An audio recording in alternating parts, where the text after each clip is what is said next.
Say impumi otu denaro ma bravo Mommy na urade asi na oye na ananwumre na nodoye hoda ana anwumre so de ani da na menam odom no sene ye no ana ye pese ye de party atwa so na ibie nyama kakra bia ni so kiro na utumi de bobra na onso otu wa hu se ne awoye no otu ehu na mo bia se otu o Kristo ni anyonko fan da woni Kristo ntem ne awoye ne ekwan a wonam so na te sei bo hu modene ye ko banya enche Kristo obeden obaba entini Bible says enche nese ne obaba na obenya abade a ade asese ye no se ye be hu modene na yitu no ye ye nante na kwan so ne ye nhira wa ade nyina mu na opie na nyuma nyama ya anya awiraba wo Yesu bi amen.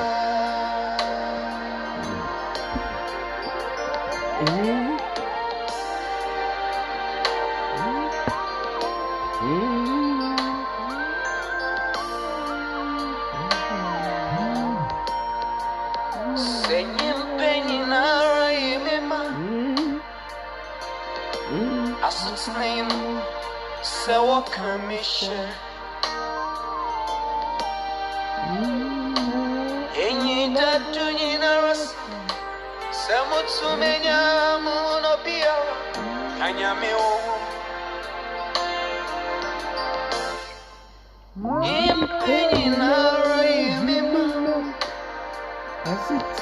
Asutsunemu So commission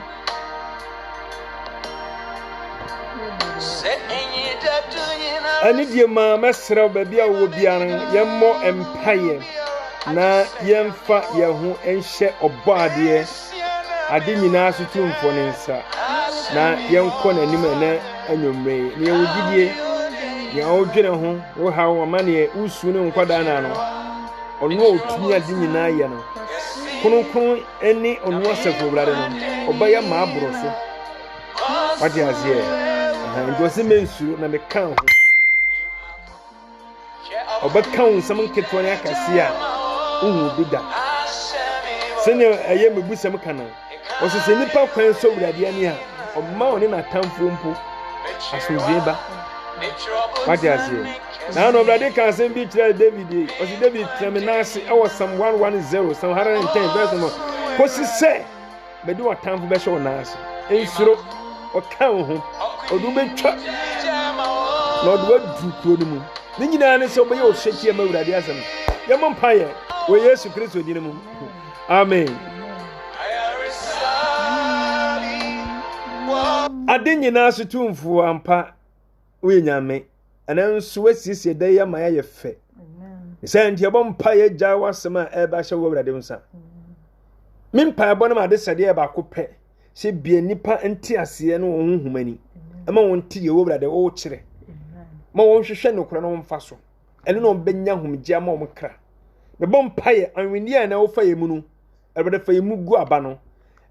mu asase pa so enso hane ne mo ho enfa nyumanyam enhye wo wurade de obeso asemo de manante no emene nya oyira bada biara da enhyiran kan wo wurade so wetie wo Yesu din mu ene ye bom paye amen nyame enhyira bebre aye Sandra anase Madam Abedu nyame enhyira bebre nkansa. God bless you so much for joining us this evening. You will give him say ene ubeye nsira na menso me nsira ani nyame ade odoma odumi ye nyame de odoma odumi ye me ye ne ntenten bebre ani da ye kasa fa bibi fa ho efa se yenhye yenipadua ne yemfa nhye Kristo anyumunyam yenipadua no yemfa nhye no anyumunyam enti ba bibiara wo bia no compare yourself no say wo betumi di onipadua na suo efiri uti sukosi fom ade biara wo hwe a wo de hye Kristo anyumunyam a aya na times ye fisi ye dress manyame untumi dress manyame amen ye dress manyame wadi ase wo dress ma wa wo yire a wo dress ma wo yire o dia o dress e de ama o yere no so wo kunu so o dress ama o kunu num na se woni obi anso a essence ahumidie ene tenene konkon ya brabo wonti ene essence de o ye obi on so me dress ama Kristo nyame wo dress ne ko onfa ho amen ade ba ko ese wo ye ne se wo ye de ebeso Kristo den eni enye de ebeso wo wani hallelujah and then was say glorify God in your body. And the Kabibi for 1 Corinthians chapter 6 verse number 19 equals 20. The second 1 Corinthians chapter 3 verse number 16 so sa okasafa ho 16 to 17 and so okasafa ho say ye nyankopon ni pedua o ye nyankopon aso no dan nyame honkon atiemu enti ye se obi se ni pedua na Kristo be se no ene me bebre ne ye de se ni pedua no me twom adua bade ye ni de ka no so na na me de kakra to a so ne ejai wati ase de ye pese ohu se dressing bi a o dressi efa ni pedua no be si fom no nyina no nyame efa no ho de wo mu so e pia bontene ene so efa no ho ebi mu so nyame de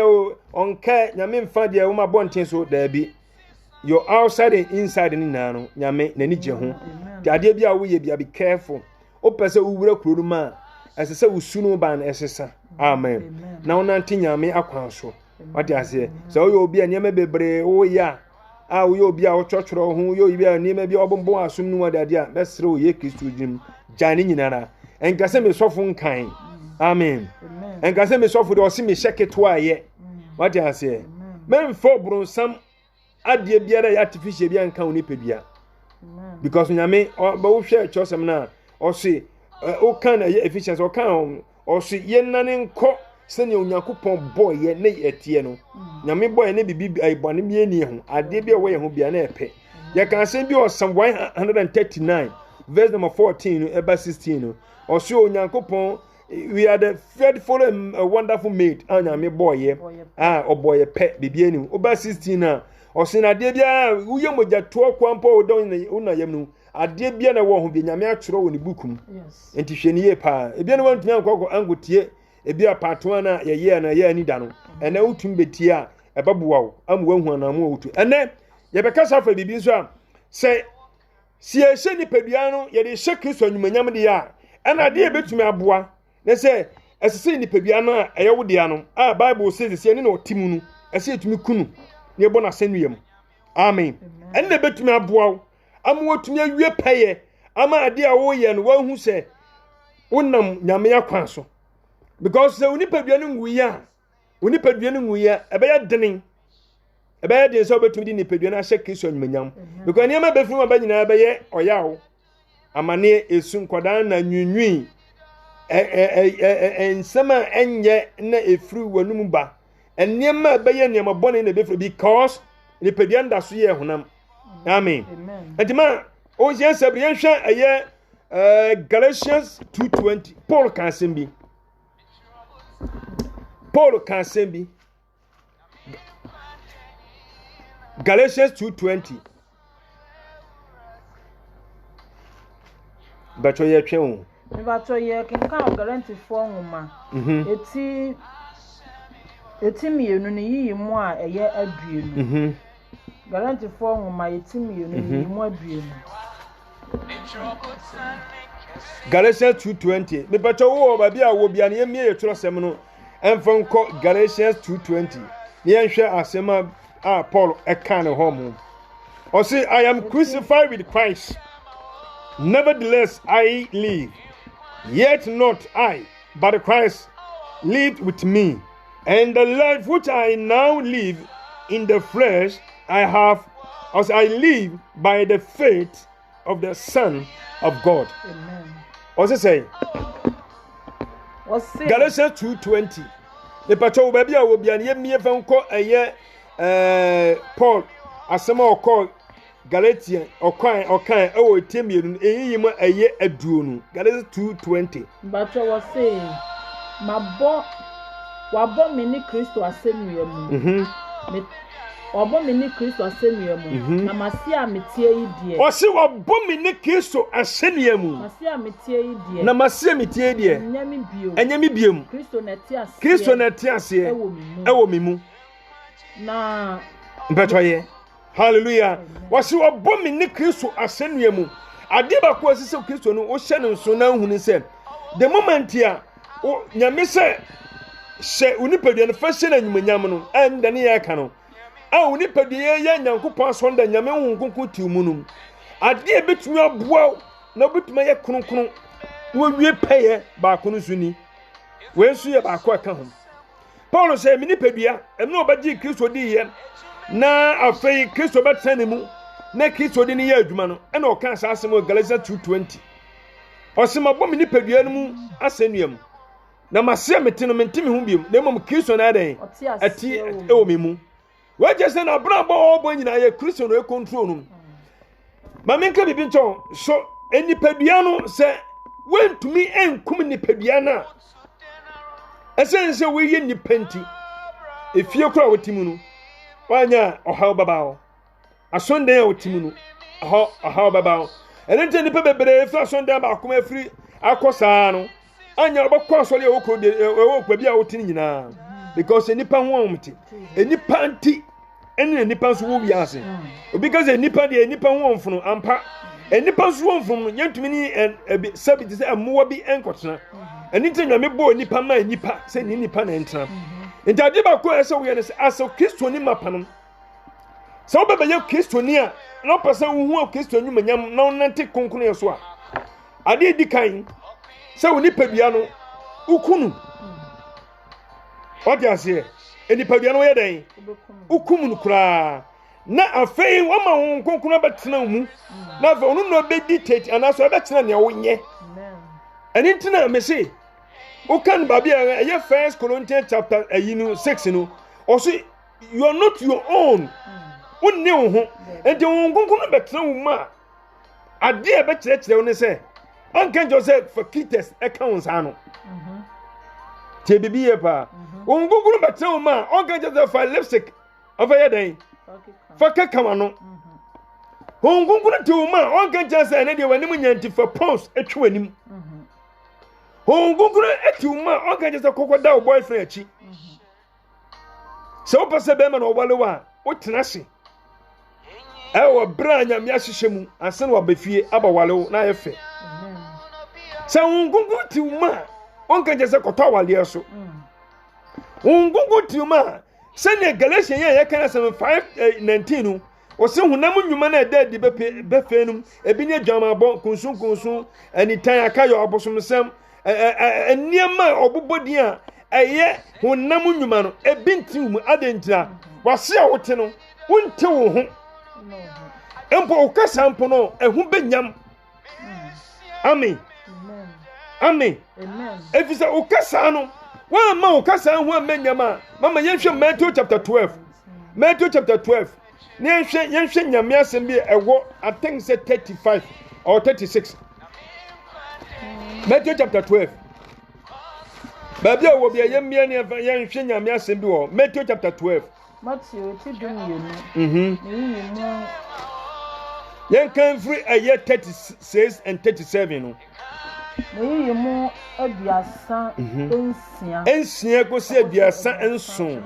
Matthew osena mesimo se aha mama ono nya den kakra osena mesimo se na mesimo se nsɛmhu biara onipa bɛka no nsɛmhu biara nipa bɛka no obebu hu akonta senyame hu kokro tiwmu a sensɛmfu ne nsɛmfin emfiri onum ma the Bible account Matthew chapter 12 verse number 36 says nsɛmhunu ene nsɛmfu bi nipa bɛka no obɛdan obebu hu akonta obebu hu akonta but obebu hu akonta no say aduonu nso aduasa nso no wo say na wonsɛm so onam so na onam bebu bem na onam nsɛm so na obebu fo tie enti nsɛm a yebe afidie so a meka no sɛ yade a metu mfuturo gu nipani a onyame na me nsɛm nso bɛbu me fɔ ɛna onyame na me nsɛm nso bɛbu me atɛn anaasɛ ɔbɛbu me bɛm sɛ ɛyɛ papa a ɛdamanim ɛyɛ bɔne nso a ɛdamanim deɛ nipa guo no ɛno na wotwa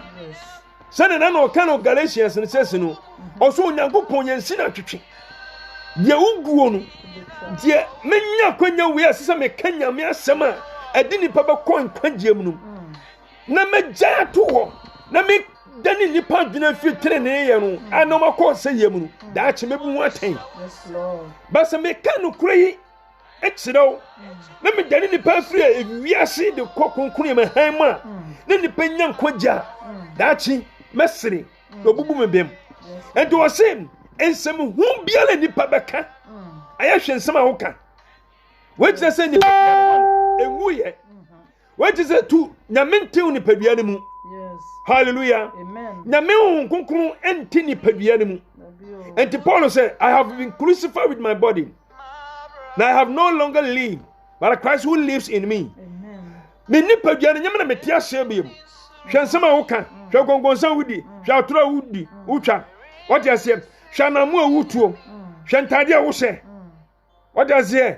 ɛmfa baabi a wowɔ Ghana sɛ wosie wɔ hɔ hyemasa baabi wɔ baabi a ɛhyese ho hallelujah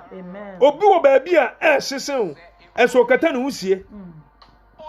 obi wɔ baabi a hɔ mo nyu se no ɛnso ɔhyɛ nneɛma a yɛbɛboa Awurade na me nkɔfoɔ bi a me ne ɔmo yɛ adwuma ɔmo busa me question nti me wife ɔhyɛ trousers me si daabi awɔba ɔhyɛ trousers me si daabi ɔsɛ pastor kan ɔboa ɔsɛ me ntwa wotwa ya den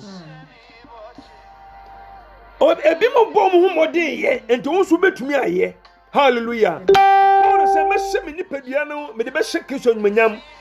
efisɛ masɛ mete no mentima me ho biem hallelujah mama yɛnhwɛ Galatians chapter 5 yɛnhwɛ Galatians chapter 5 ɛbene ne nti Bacho bia otro sem ne yɛmfa nkɔ Galatians da bia ne yɛka na chapter 5 ne yɛnka verse number 24 to 26 Galatians chapter 5 verse number 24 to 26 Paul can say be or see that they that are in Christ and they that are in Christ have crucified with flesh with the affliction and lust. Galatians chapter 5 verse number 24 to 26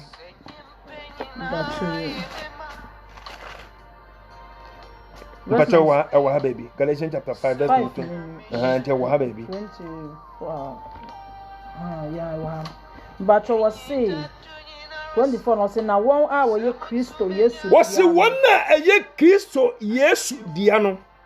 one na wo ye Kristo dia no tio honam wo bo honam no ne nhyɛso de ene ne nhyɛso de ene na kono asenua mu ende o sofu ka je untumi nya kronkron a oboa wo ye aye okot ana wo ye humina ni me kan kwa na akyero Satan busan baby a ɔkyekye nkyekye no wo se wɔn na ye Kristo dia no wo sɔre sɛ ɔkɔ sɔre wei hwɛ nsɔre abu owi ase ye nyina ye kram sɛ ye Kristofo ampa me gyetum but se ye nyina ye Kristofo dia and now Paul may yet say Galatians chapter 5 verse number 24 wo se wɔn na ye Kristo dia no wo bo ne hyeso ɛne na kɔnɔ what they say ne nyina asenua mu enti mpatem sɛ enema bu ehyaso baba ebi na tu Joseph no o hye ne ho so akono ebaba oba bi bebetwu anim ne ntade hye ne na brabo ne da wi a what dress ye okorintim adi say akono bi bewura by Paul say sanye mani nyina den ma bona senuam emfo na tade obeba say miniskirt obeba san betena ho miniskirt obeba betwa manimu and phone in near more bed dressing and him to Jezebel the Betromanimo was a signing man of Mabona Senium. When you pay the no senium and do more Akolabia was a miniskirt to know when they come. We are suffering because we had that. A because I evangelist as be a bishop. Now, Pastor Jao in a Kowale for. Hallelujah. What's the one a yak mama can be my can be near Pentamaniacom. Galatians chapter 4, verse number 20. Galatians chapter 5, sorry. Verse number 24 to 26. 24 to 26. You can be. If I was saying, I one hour ye Christo Yesu. 1 hour ye Christo Yesu Diano. 1 hour Christo Yesu Diano, Abo Hunam, any Sasso dear, any Nakonum, and Yamamiansa, Tio. Wabo Hunam, any day, Yanko. Abo Hunam, if I was 1 hour ye Yesu Christo Diano. Abo Hunam, Hunam, and then Sasso dear, and then Sasso dear, and then a corner, and a corner, and Yamamiansa, Wabo Hunam.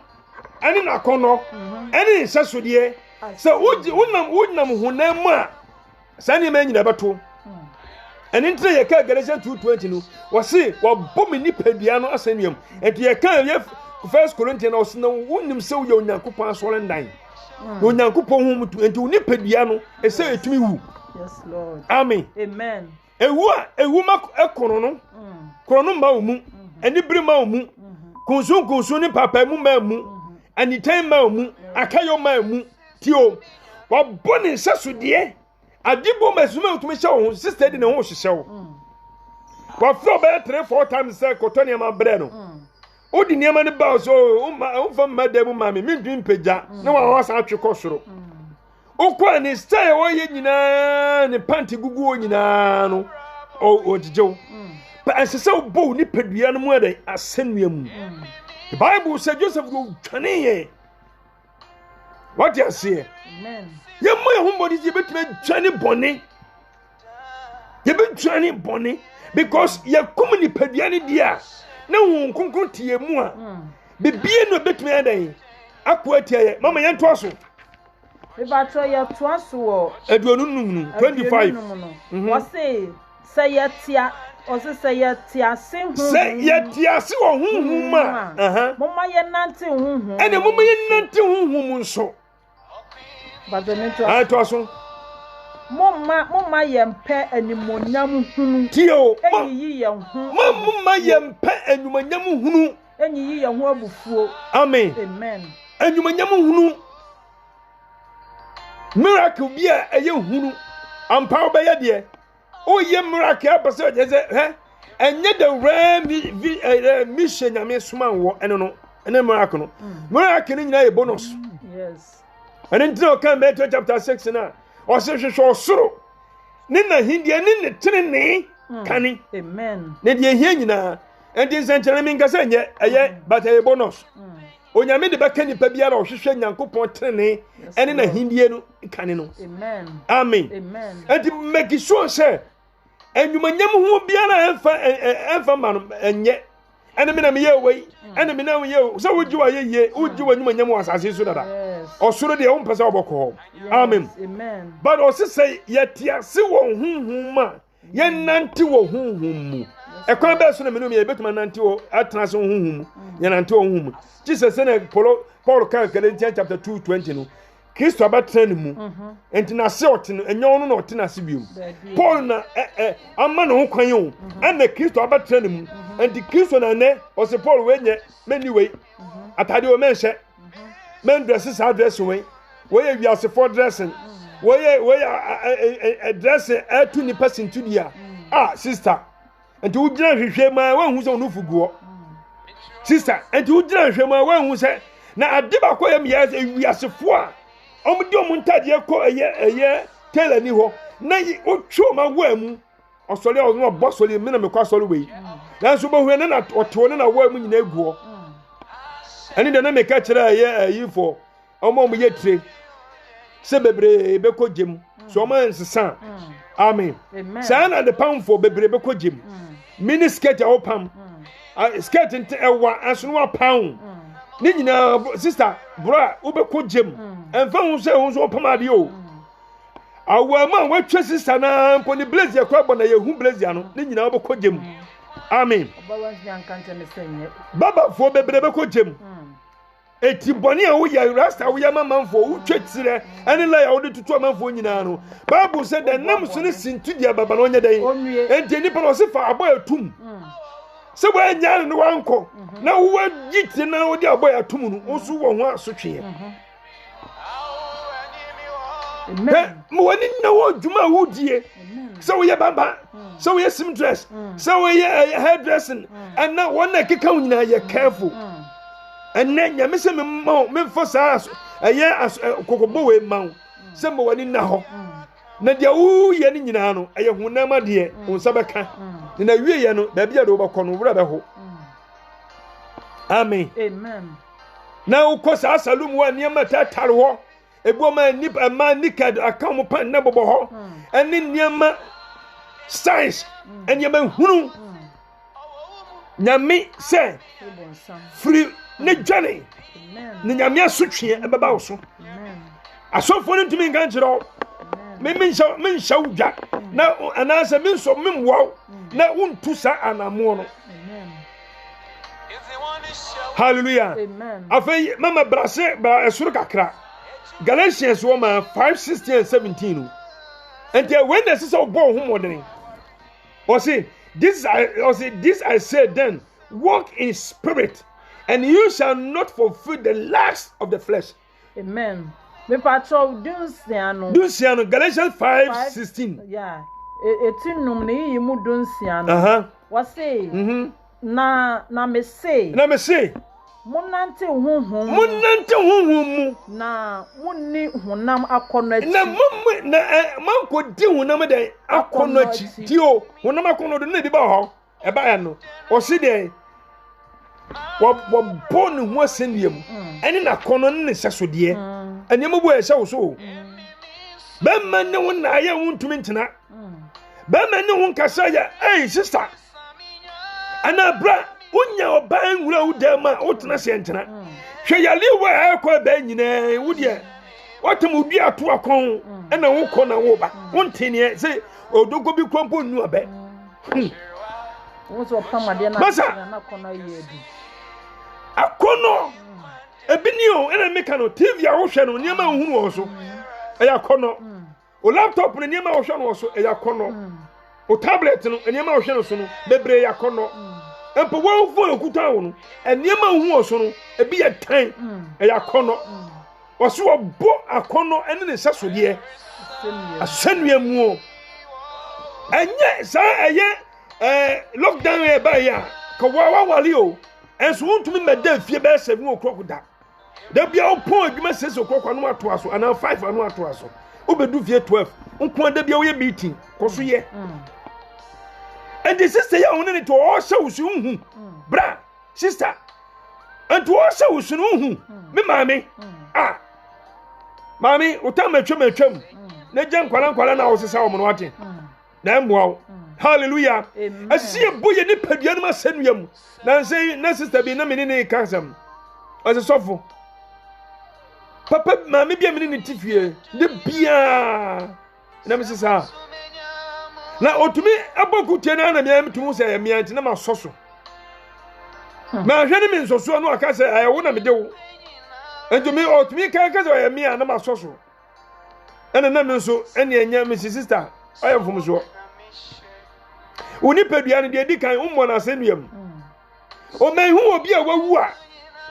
So fa me hu obi a wawu a ya ti na hoti. Ya ye na hoti. Ya boda da pa hoti. Amen. E me no bo di kura sa hu na ode wo no o tun fa na sama wo wani. Enti ade so ba ko show dem. Obodo mo dem wo. Hallelujah. Ade so ba pie obodo abedi adi wachi dabi.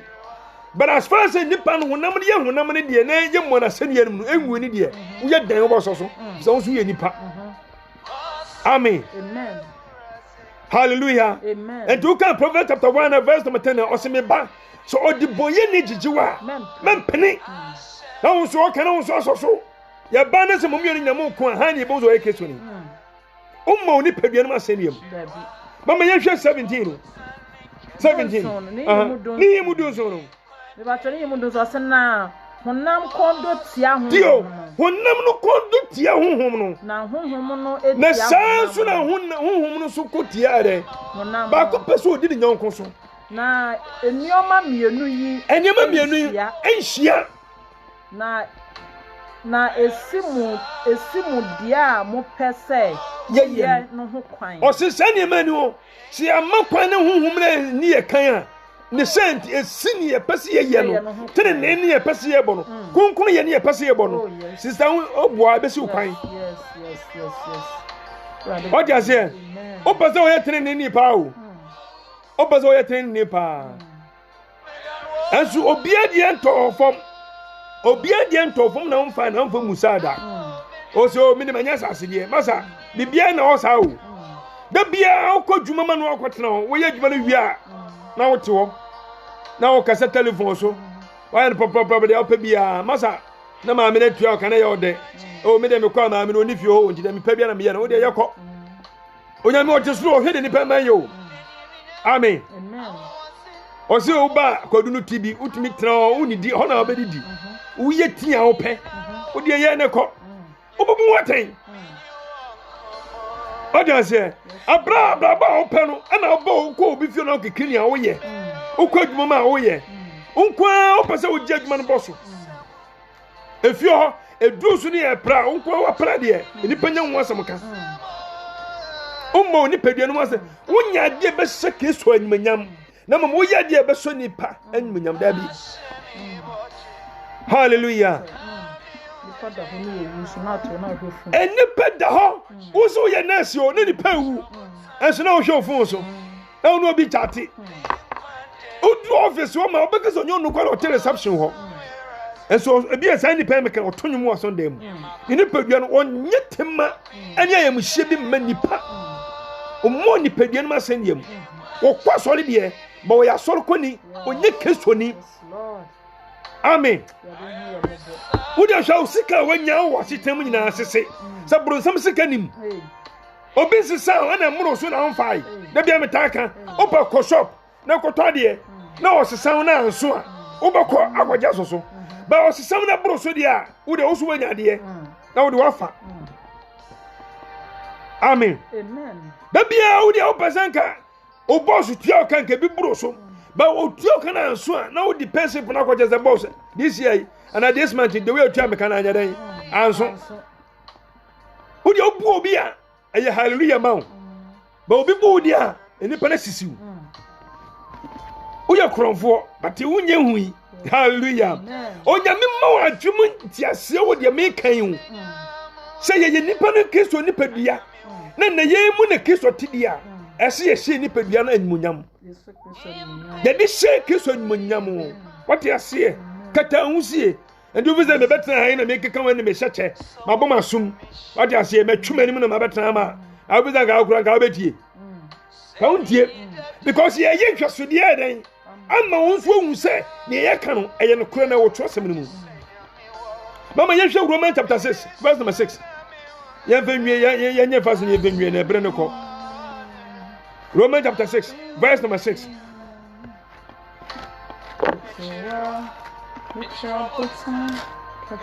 Romans chapter 6, yes. Romans 6, verse number 6. What's it? Na yenim yes. Mabo yen ni pedua dada no. Eni asennua. Eni na asennua mu. Se bone no ni pedua ni mu. Bone ni pedua ni nyaden engu. Ah, wo de bone bia kwa be kraw. Na yansom bone bio. Amen. Me mama mo ato aso. O se yenim se wo boye nipadua dada no edan asanuam. Na yansom bone biem. Wo da so ye bone. Ada ni da kwana me sister bi ka, let me say sister. Yan hyase wa ha. Ansa ne de akogana. Ne kom ye de wutumi ntra nya papa o. Let me say hey. Wutumi ntra. Let me say Anana Isaiah kan Isaiah chapter 6. Ebrenya mi ebie na niam na o hia Isaiah wuye no say hey, na me hu se brade tin na say afa ko won ti o man ya adai. Omo hu ntiem no no kwa ne nsan kwa adai. Na me ka janse ye ni ye nan ni ye bibia agufi. Ye nan ye ni ye nsa ye ti ye bibia because ye ko shop ni ye yi eti. Baba fo ye o mo yi ayifu eti o ma no mo yi eti. Amen. Eniema e ko so ene ne nyina sama ba ha ntade boni eno ne eno mu nyina edi ehye ya kɔ ne yɛ ba hallelujah ekura ɔmo ba Africa bɛka kyerɛ sɛ awale dodo anya no sɛ ekura na so na ma gi gay any lesbian tum wotim ba ɔno ba ɔna na ɔno ba ekura bɛka kyerɛ sɛ dɛ polygamy yɛ dɛ enye enso wo ba no wɔ agi wi atum wagi lesbian atum wagi gay atum so man we order say Isaiah say meti o man ɔmo ntim wo hallelujah and the Paul say wabu nipadua no adada no amen ene de oso so bi ba Kristo no ayɛ den woda so ya bɔde dada wonya foforo ɔde ase enti Paul say me nipadua dada ne de ma ndai ma bona sɛnuam enti ma bɛyi nipa foforo na ma to so ne hwɛ enso no efise nia wawuo nu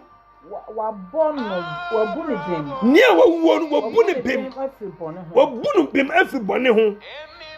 na sɛ yɛne Kristo awu a sɛ yɛne Kristo awu di a yɛgye di sɛ yɛne ne bɛtena ase nso na yɛnim sɛ Kristo a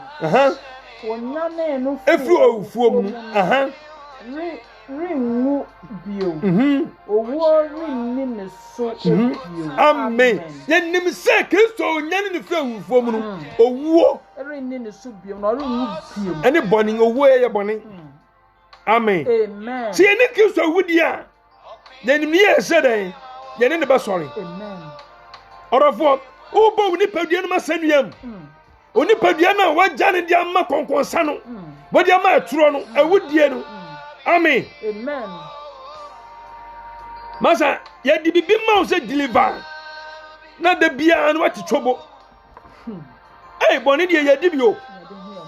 amen mesi bibia okoya adwuma ponso na owia manfo sika adiobo hu bia okondo ummo akondo no asanuamu ummo na asanuamu enwumre nyame wonkan hu emre ye de koda wie ye no na won siesie wo hwɛ ma menka bibi nkyɔn yɛne no asɔfo no mebree ɛyɛ nipa bi a wɔn nka no korɛ asɔfo no bi enti so wɔn ani ana hɔ a ne wɔn ka no mama yɛnka wɔ ni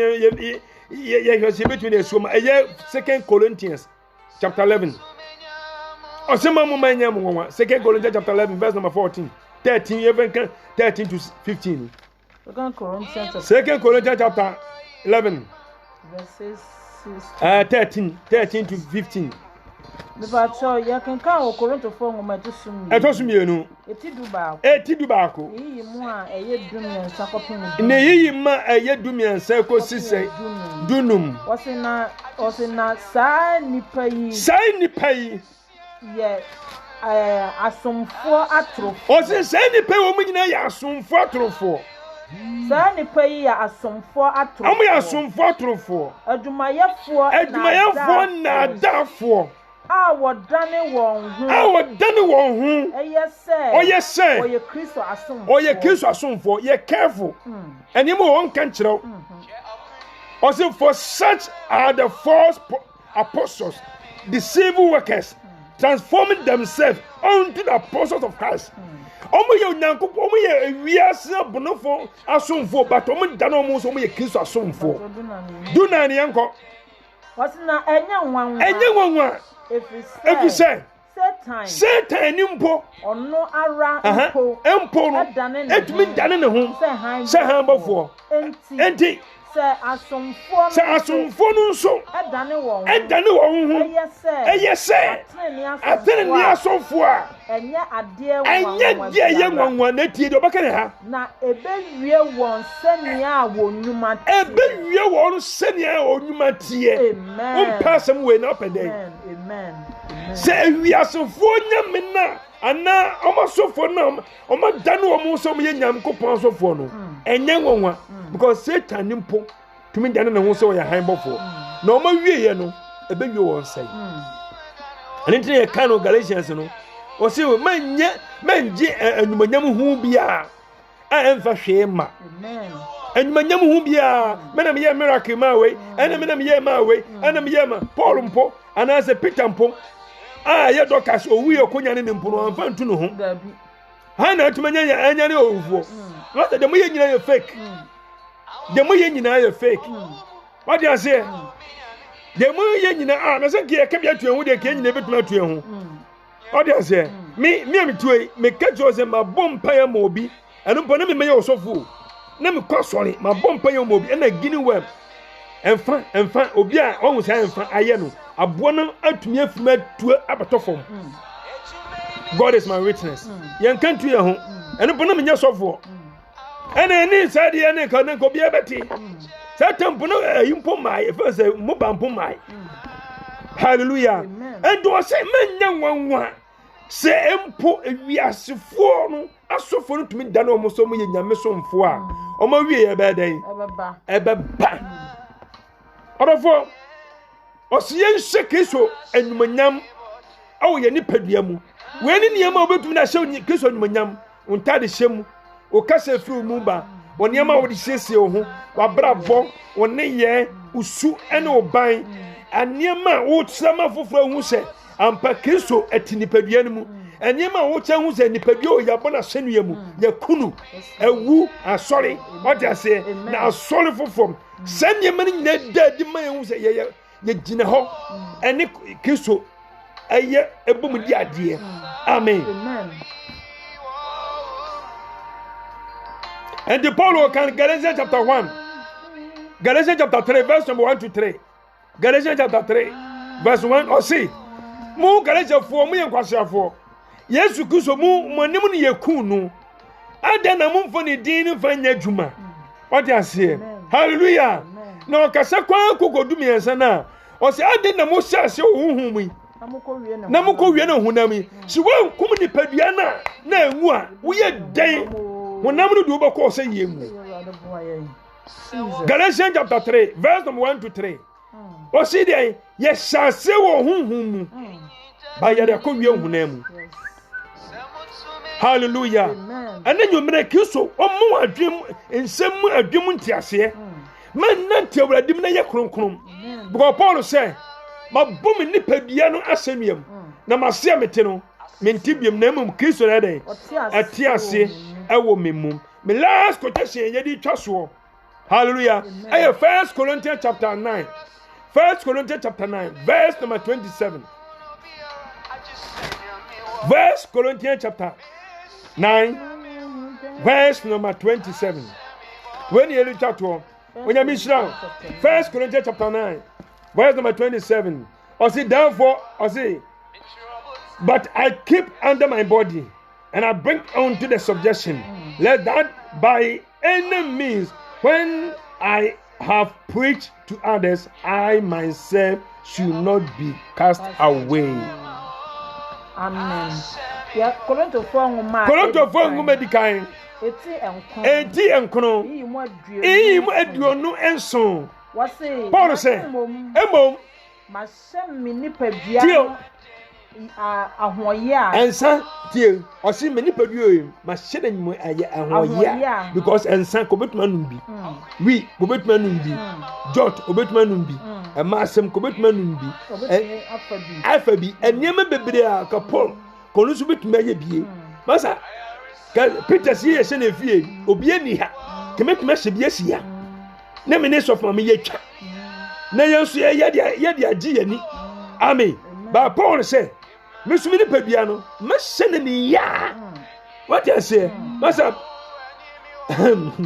mama toso ebre ni ndinye bezia meseme ni padua na ho ya ananimi ya ni madininya na America asam ya kire wo ene afoforo nyina no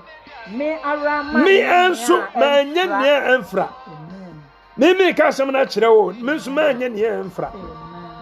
Shaw ni padua no hwe na so sane yawo eniema bebre po what you say eniema bobo mama honhom kan ko no akwanimu no ene na seye na dia bobo no mama honhom kan no abrase yini nyina fi abra bomu what you say sane yawo what you say enemi no kaze kache bla ne se ohu Kristo what you say enya nkwa ni nipa wani obema na huntimi ntanase anya won kwa na wan mu toto a wontimi nka se wonidi ma so ba ko bi o Ghana o so fo ebe ye mi su se se mantumi enum sa mantumi nidi ada na o kan testimony na yire yare ya to the stance here enye satem no abafa Kristo ajai boni nyina ka de yire tu osme na me bom paye man na me yire yakwa no operation na ya na ba two word na obie ni ona ka me na me yire ka kire me se me wu na bom paye man me mu se tene na ye amen ene unye hu hwie ene ye hwe virus ye ekoso masa obie su frewurade bible say onyankopon na so enu asiema ho ade aboneyafo mpa na nidie abiama ho tefo re empire se ye menu mie ne ye de me preach nyina no be ga asofo oba onka yare ho ade ntra me nka yare na osam ye tere na ye no nyame na be so yare mu e be ye firi ye so ye ne ye ho Kristo ne ye da no amen onum da yare o e be twa hallelujah because o se onu wa se nyuma pa no o de be ko wieye onu nim ne entie yare bu ya ba e bi baka 2020 masa kanipa niema yiase kanipa be ye no ka sen enti nyimo nyame kwan no onye ne obeso ye ebere no so a ono obeyi yare na akọ onyame a otene ne mpa no ebere ntimi mpese meto aso ya sa de bia ne message na ya tintintini nyame ye sie ya nyame won shirawo na wonya okese won siesie o nyame ya duma o chana paso ehia ye ye de obrade asem baba na ye wogidie se onyame a odum no boa no na ni ohwehwe no ohun na obomu no so no bie no oba ya ma aboaye ama asie yeye ebia niam bebre no obetuna ga sofo ma try sa mentumi nyai me kai on pa bom so nyame wo mo ahoden a power no na maye no niam mienu pe no de maye o enta me ka se miracle nyina ye bonus no nyame o maye tumi a niam mienu pe no se enfenye ana me gire fidie so aka kire o nyame o maye tumi a ye betumi de aka nasem no tumi na so ye betumi de dibone so power to preach the word of God and power to overcome sin tumi a ode mad aye David mu ni nyina ni Joseph mu nyom de dibone so no ama bone ntumi amfa ma nko se ye ni ne tumi a o de be ka no kran sama kire nipa ama nipa firi bone ho eno na ade a ehia onyame won shirawo no ma honhum ntiase anajo ko da yi Kristo mfa na santo so on siesie na o moa o on hye ho anyumunyam na on so di adanse me bom pese wotie message tie biem na hu sa niam bia wo de ahyehye wo ho eye wiase ho nya de bia no peni nyina agu enche na de obenya ba no na waba she unipadua no fa hye Kristo anyumunyam glorify God in your body komunipadua no Shirania, na se Kristo ba wa anya oyiraba. Na me so bebre. Come ho, na me adom channel pa. Esebeshia, may God bless you so much for joining me today. God bless you. So na me de bia ka ho na be hwe nkran. Na de bia nya me nam so ba. E me ye hu se mumu ni ho ayensu eni ono. Me bompa ye se apem beto bonkum na mpim du beto onifa e bin kan da ono asefo nya be ye nhira onyame ma empo fie ni mpo nya oyiraba amen sanya nanu Moses kan no o se mra okunu twe no ye kan eye Israel o se obi empo mesi no woni ofie obi enu o memese o yare do mi mu o Yesu Kristo de mu amen de mo mpayem ne otere nsa awo ne mmerem no ohira obi ntumi num no o hwe okra wo hom so ne pedia so ahore masem ko si se Yesu ebaba ene ma etosumu o ma tumi ane ahoden a obetum dia ye asem ne yefo anantina asemaye konko o Yesu di mu ne ebo mpaye amen yamin shira obebre ene han ye du besi odofo da bia wo bia ye Yesu Kristo nchia no ema o se woni nyame entna on hwe wo so nyame adum na so amanadwi na ode cheye na de peche yesi besia Sharon bye bye amen bye